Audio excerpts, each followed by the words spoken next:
سلام به همه. خب میخوایم ادامه بدیم بحثی که داشتیم، بحث سنگین هویت، و در ادامهش میخوام راجع به یه سری موضوعهای دیگه صحبت کنم. دوباره میگم چرا من به خودم اجازه میدم راجع به این موضوع کنجکاوی کنم. به خاطر اینکه تو تجربه هایی که داشتم همیشه به این فکر میکنم کاش یکی بود یه همچین موضوعها و یه همچین سوالاتی برای من ایجاد میکرد و من به فکر میرفتم و فکر میکردم راجبشون. الان 10 سال طول کشید به این برسم که دقیقاً چه هویتی میخوام داشته باشم و اهدافم رو چجوری بچینم. امیدوارم که این کمک بکنه و این اطلاعات که اینجا هست رو لینکش رو توی تلگرام میذارم، کانال تلگراممون پایین لینکش رو میذارم. بریم شروع کنیم. این قدم اولمون بود، اینجا نوشتم قدم اول، و قدم اول رو با هم رفتیم، این که من کیم، کی میخوام باشم، چقدر من با الان با اونی که میخوام باشم فاصله داره، هویت یعنی چی و چرا مهم هستن و چجوری میخوام فاصله رو کم کنم، هدف گذاری چه ربطی به هویت داره و بعد از هویت باید چیکار کرد. ما تا اینجا رو رفتیم. خب حالا بعد از هویت رو میخوایم بریم. من میبرمش اونور، بیایم تو قدم دوم و بعد از هویت باید چیکار کرد. این چیزیه که امروز میخوایم راجع بهش صحبت کنیم. یه سری صحبت ها کردیم، یه سری کتاب ها پیشنهاد دادم، من اینجا بنویسم. شروع کنیم.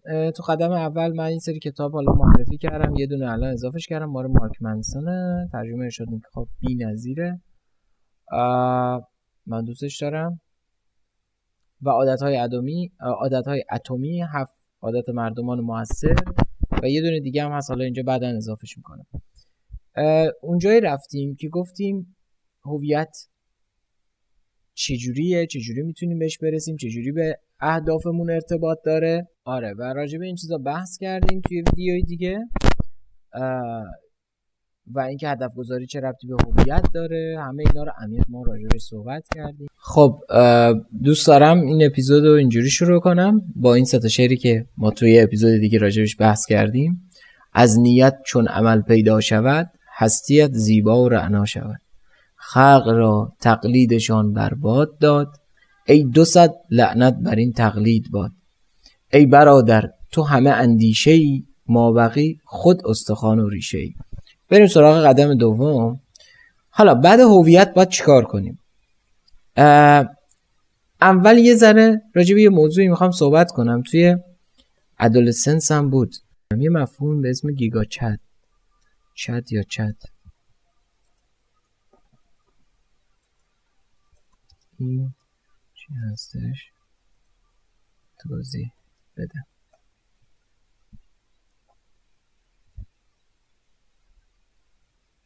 خب میگه مردی با ظاهر بسیار ایدئال، قوی، خوشتیپ، اعتماد به نفس بالا و فلان و فلان، که بعد حالا عکسش هم بذار نشونتون بدم.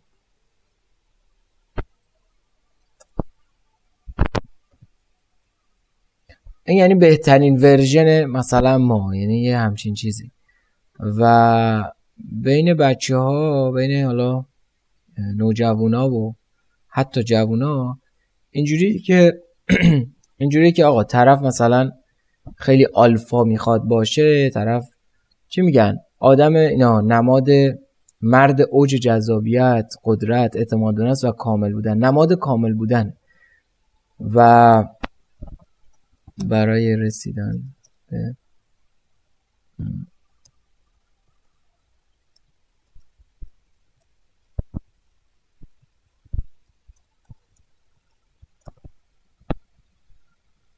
به مثلا همین best version yourself و نمیدونم higher self و دیگه دنبال یه سری کلمه هام که مثلا چه میدونم قهرمان من، یه چیزهای مختلف، ورژنی از من بهتر.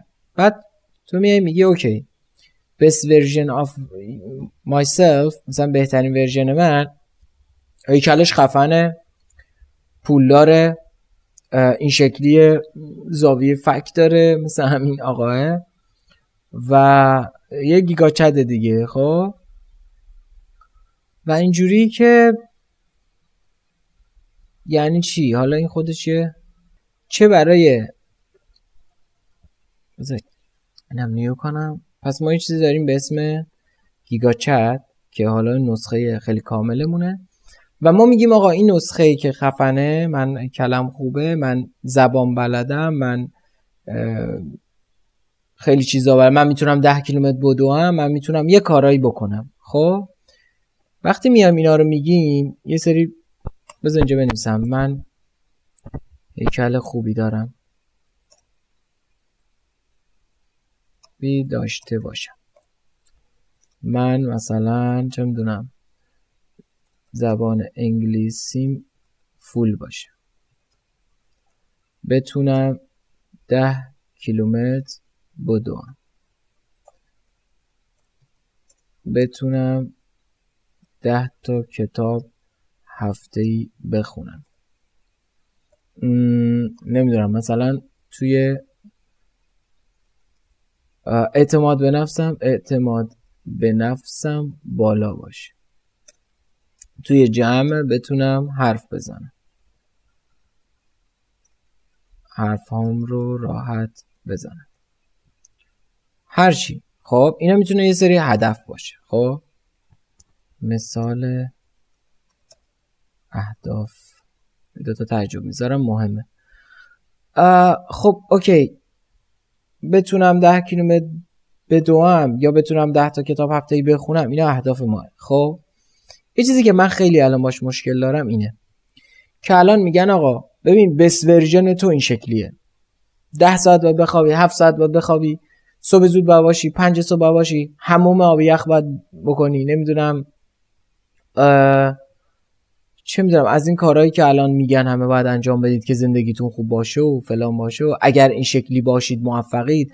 اصلا موفقیت این شکلیه و تعریف موفقیت هم حالا بعداً بهش میرسیم. تعریف موفقیت خودش یه تعریفی یعنی چی؟ چه زمانی تو به خودت میگی موفق؟ خب و داری از کیا میزنی جلو؟ نسبت به چی میخوای بهتر باشی؟ نسبت به چی میخوای برتر باشی؟ مثلا فلانی من میخوام بهتر از اون باشم، نمیدونم فلان تو دانشگاه میخوام بهتر از فلانی باشم. خب این آیا هدفه؟ اگر هدفه که مشکل داره. خب چون هیچ ارتباطی به هویت تو نداره. تو باید ارتباط هدف و هویت تو پیدا کنی و اگر قراره تو بهتر از اون باشی تو باید بهتر از خود دیروزت باشی. خودش اتوماتیک تو بهتر از بقیه خواهی بود، حالا اوریج مثلا. ولی این برای رقابت، حس رقابت خوبه که بهتر از بقیه باشی، ولی برای خودت اینکه اون رو هدف قرار بدی که به خاطر اینکه میخوام از اون بهتر باشم من فلان کارو بکنم، گم میشی و ناراحت میشی و هزار تا اتفاق برات میفته. ولی اگر برای خودت چرا میخوای بهتر از اون باشی؟ فکر کن بهش. چون میخوام مثلا دیده بشم، اون خوب دیده میشه. بذار عمیق‌تر فکر کنیم. خب من احساس دیده شدن میخوام. خب قراره هویتت این باشه که میخوای دیده بشی، چیزی که قبلا راجعش بحث کردیم. نه خب نمیخوام هویتم این باشه، چون اینجوری همش یه سری مدارک و نمره و اینا میارم و بقیه بهترم. خب بعدش چی؟ خب پس چرا میخوام؟ وقتی عمیق بهش فکر کنی میبینی که هویت تو به هدف تو داره نزدیک میشه. حالا من با چی مشکل دارم؟ با اینکه بیای بگی آقا من مثلا باید بتونم 10 تا کتاب بخونم. خب خیلی دوست دارم از اتفاقی که اینجا میفته. خب من اینجا دارم از یک نرم افزاری استفاده میکنم به اسم اکسکالیدرا. خب این نرم افزار رایگانه، میتونید برید توش آنلاین چیز میز بکشید و بنویسید. خب چیزی که الان میخوام راجعش بحث کنیم اینه. شما میگی آقا من این منم. خب یه دونم ورژن پرفکت من. خب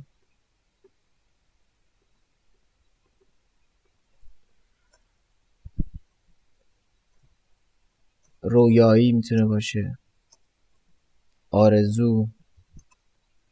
خب آرزو اینه که برسی به این ورژن.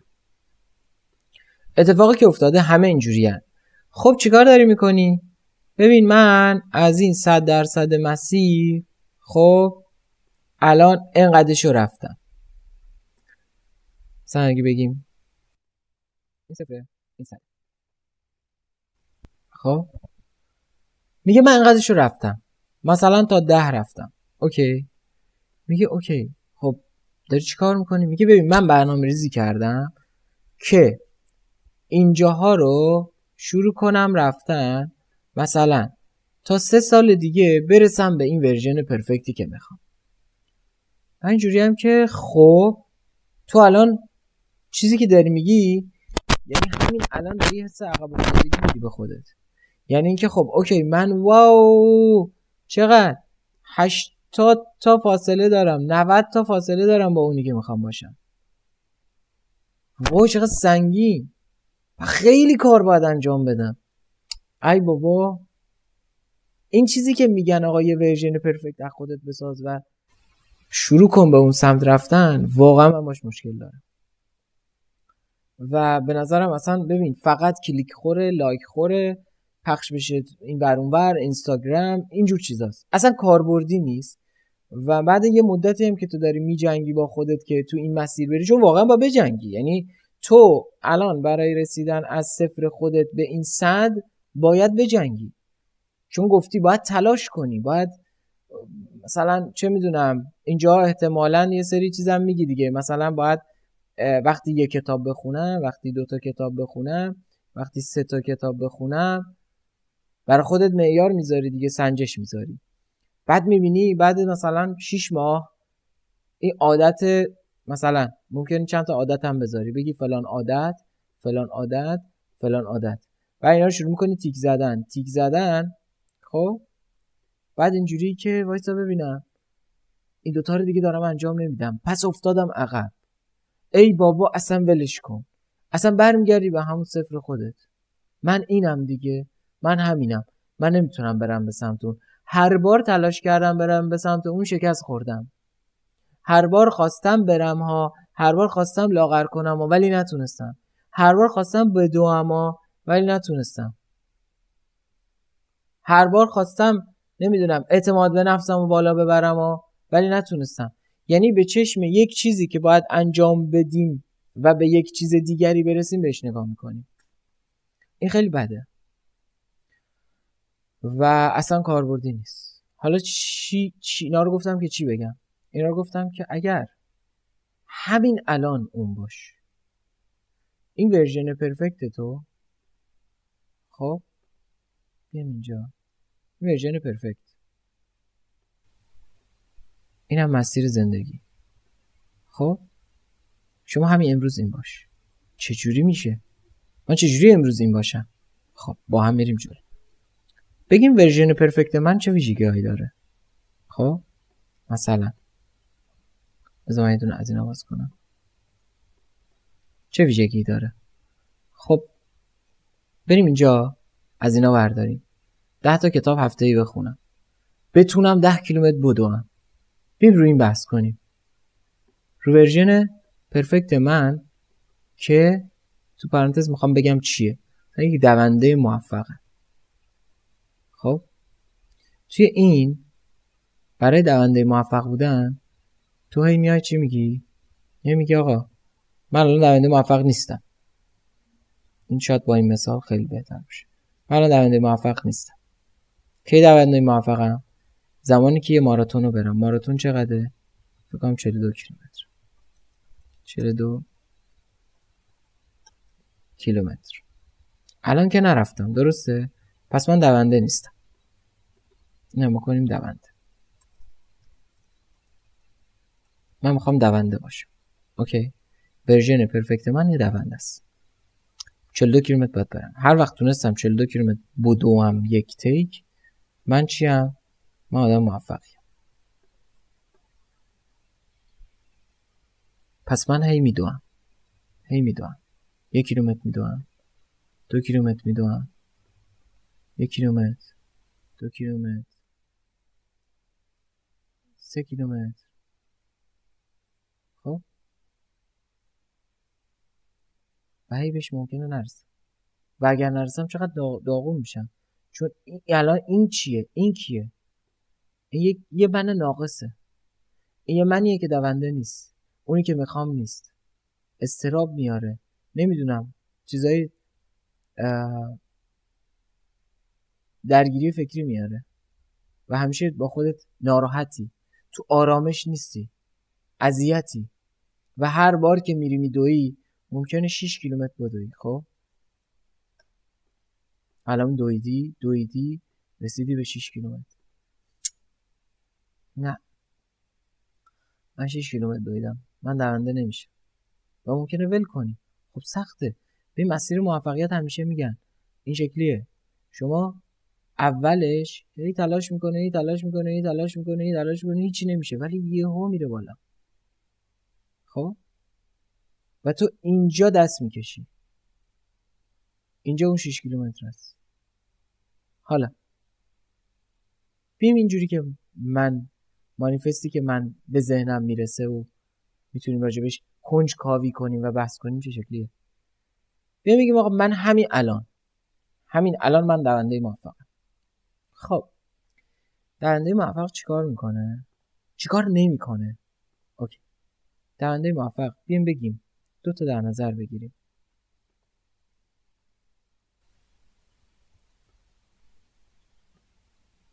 دونده موفق چیکار میکنه؟ دونده موفق چیکار نمیکنه که حتی مهمترم است. چیکار میکنه؟ چیکار نمیکنه؟ خب اوکی. دونده موفق سیگار میکشه؟ نه خب سیگار نمیکشه.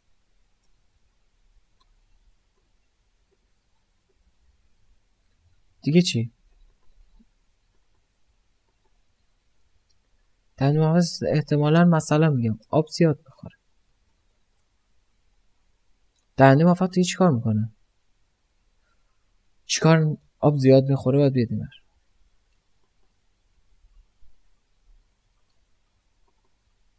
آب زیاد میخوره، میره میدوه. دونده موفق میره میدوه دیگه. هر زمانی بلش کنی به 2 فکر میکنه. به 2 فکر میکنه.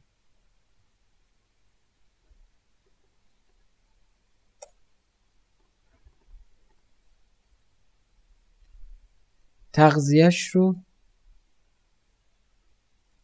بذار اینجوری بگیم هله هوله کمتر میخوره. دونده موفق دیگه. آقا یه دونده موفق چیکار میکنه و چیکار نمیکنه؟ ببین من دوست دارم اینا رو خودتون فکر کنید بنویسید، ولی ببینیم از حالا جی پی تی کمک کنیم بگیریم. برای یک دونده موفق بهم راهنمایی کن که اون شخص زیاد چه کارهایی میکنه. کلیه داریم راجع به شخصیت صحبت میکنیم. برای اینکه یک دونده موفق رو تصور کنی باید ببینی چه کارهایی نمیکنه چه کارهایی میکنه. هر روز هر جور دلش خواست نمیدوه، پس بدون برنامه نمیدوه. نمیگه حسش بود میرم حسش نبود نمیرم. چه جالب. ببینیمش. هر روز دلش خواست نمیدوه. بذاریمش اینجا.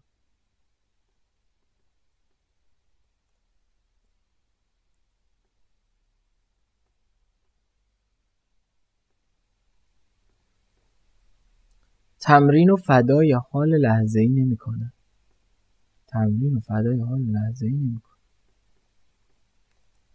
عمیقه ها. خودش رو با دیگران مقایسه نمی‌کنه. پس من قرار نیست با دیگران مقایسه کنم. فلانی من دارم میدوام. چند کیلومتر میدوی؟ 10 کیلومتر. منم 3 کیلومتر میدوام. مهم نیست. مقایسه نمی‌کنه. غذای بی کیفیت و بی انرژی نمیخوره. اوکی. با کوچکترین درد تمرین رها نمیکنه. امروز آجی خیلی دردم اومد، امروز خیلی خسته شدم، ولش نمیکنه. خواب رو قربانی نمیکنه. تو 3 شب امشب من اینستاگرام بچرخم، پس این کارو نمیکنم چون من دونده موفقم.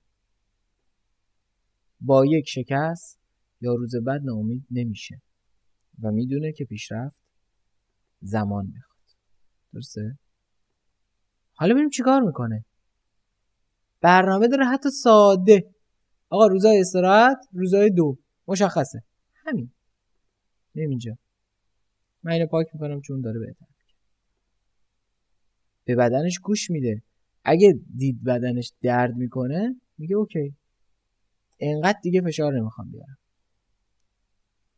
تغذیه و آب کافی رو جدی میگیره.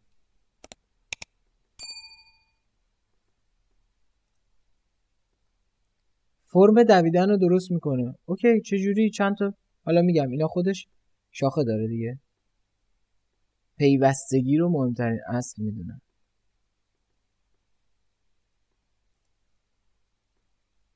تمرینات رو مکمل انجام میده. حالا مثلا ذهنش هم تمرین میده. کفش و تجهیزات مناسب انتخاب میکنه. اوکی. استراحت فعال داره.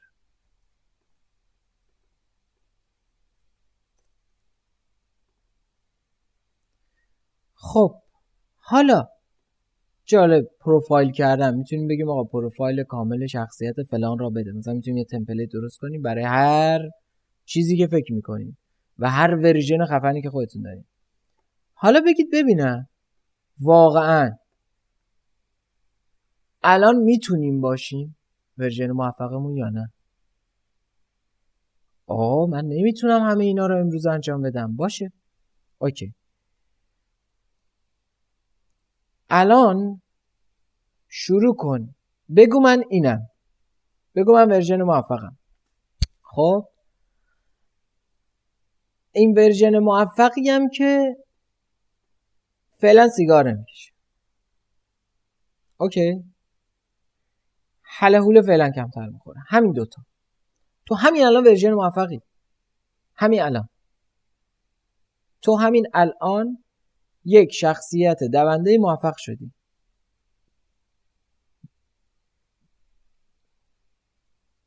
زمانی که تو اینجوری فکر کنی میگی هویت منه.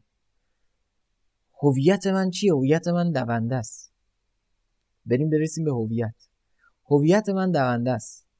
پس چون من یه دوندم، وقتی یک نفر به من سیگار تعارف میکنه میگم ببین تو یه دونده سیگار نمیکشه.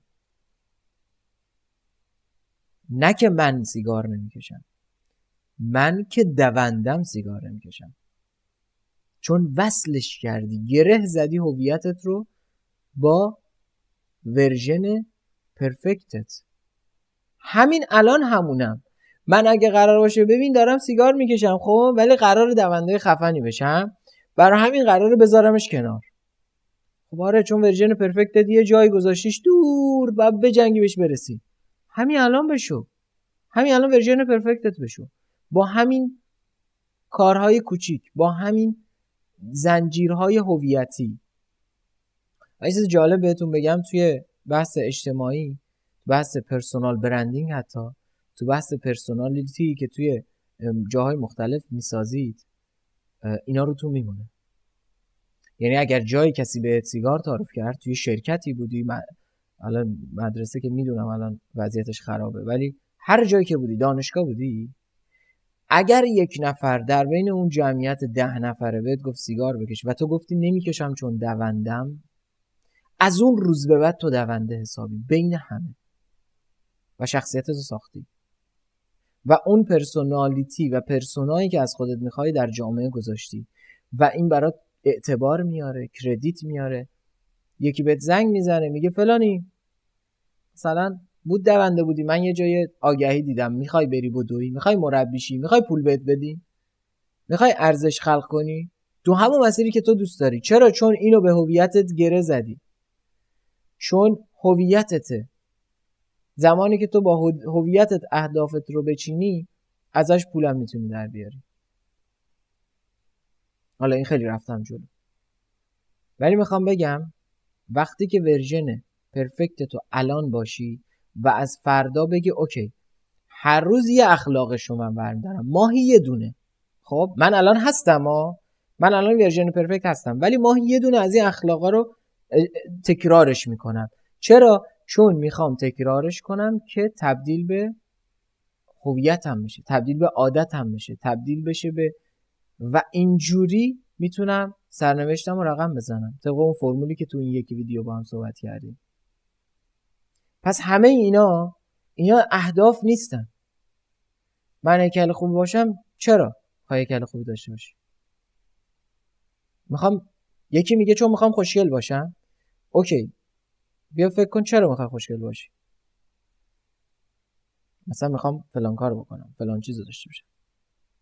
پس هویتت اون شکلی کن.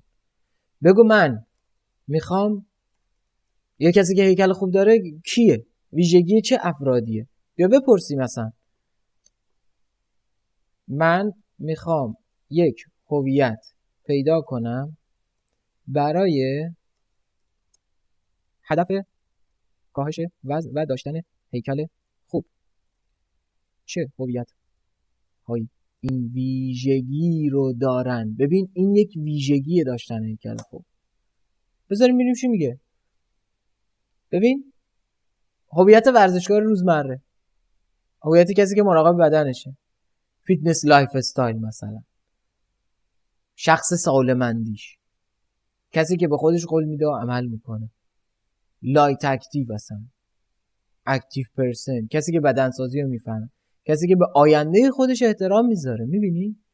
یعنی اگر تو بیای بگی اوکی من کیم؟ من به آینده خودم احترام میذارم، من میخوام بیشتر عمر کنم، من میخوام هویت کسی داشته باشم که بیشتر عمر میکنه، یا من میخوام هویت کسی داشته باشم که به قول خودش عمل میکنه، من شخص سالمندیشم. خب حالا من چون شخص سالمندیشی هستم چیکار میکنم؟ فست فود کم میخورم، هفته یه بار. آقا بیا بریم پیتزا بخوریم. ببین من سالمندیشم، هویتمه. خب پس پیتزا هفته یه بار بیشتر نمیخورم.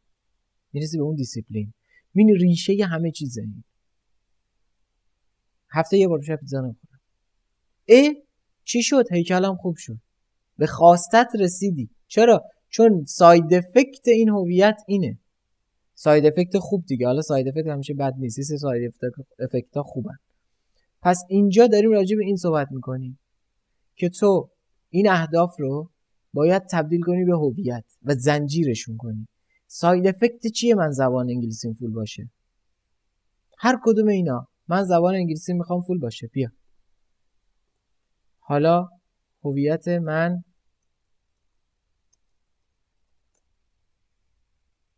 انگلیش تینکر. تو کسی هستی که انگلیسی رو مثل نفس کشیدن استفاده میکنی. تو مثلا یه وکابولری کالکتری، چه باحال. تو کسی که با زبان زندگی میکنه نه درس میکنه. خب من میخوام زبان بخونم، امروز 1 ساعت زمان میذارم فلان کتاب رو بخونم، گرامر این یوز باز کنم، من هی برم جلو. وای خیلی سخته. اصلا برای چی میخوای زبان بخونی؟ میخوای با یه نیتیو بتونی صحبت کنی؟ خب کسی که میتونه با یه نیتیو صحبت کنه چه ویژگی‌هایی داره؟ میتونه بگه سلام حالت چطوره؟ کلمه ها رو شکار میکنه. داره فیلم میبینه، زیرنویس فارسی. خب هیچ ایرادی هم نداره. چه جمله باحالی گفت، یه دقیقه استاپش میکنه، یه جا مینویساتش. چرا؟ به خاطر اینکه حالا شکارچی کلماته. به خاطر اینکه یک کسی که دوست داره بعدن با این نیتیو بتونه اینا رو صحبت کنه. بعدن چرا؟ همین الان دوست داری با این نیتیو صحبت کنی. خب باشه، بیا ببینم هلو هاو آر یو فلان، اینا در میاری. من سلام علیک چجوری؟ میری اینا رو در میاری، اینا رو مینویسی و کم کم کم کم اینا رو انقدر جمع میکنی میتونی راحت. اوکی من یه نیتیو اسپیکرم. خب نیتیو اسپیکر چیکار میکنه؟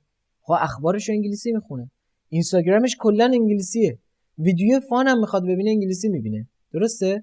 میخواد یوتیوب ببینه انگلیسی میبینه. آخه من هیچی نمیفهمم. خب یه راهی داره دیگه. اون بچه‌ای هم که میره مثلا انگلیسی، راهشو پیدا کن. چرا؟ چون تو هویتته. مثل اینکه مثلا دونده بگه من نمیتونم بدوم. آقا راهش اینه که اول برو یه ذره بدو، اول برو گرم کن، 4 تا یوتیوب ببین چگونه یه دونده بشم، چگونه یک نیتیو اسپیکر بشم، نه که چگونه انگلیسی بخونم. میافتید تو دام این. حالا آموزشگاه‌ها خفنه، آموزشگاه‌های زیادی وجود داره، کمک کننده است، ولی اول خودت با خودت باید بشینی.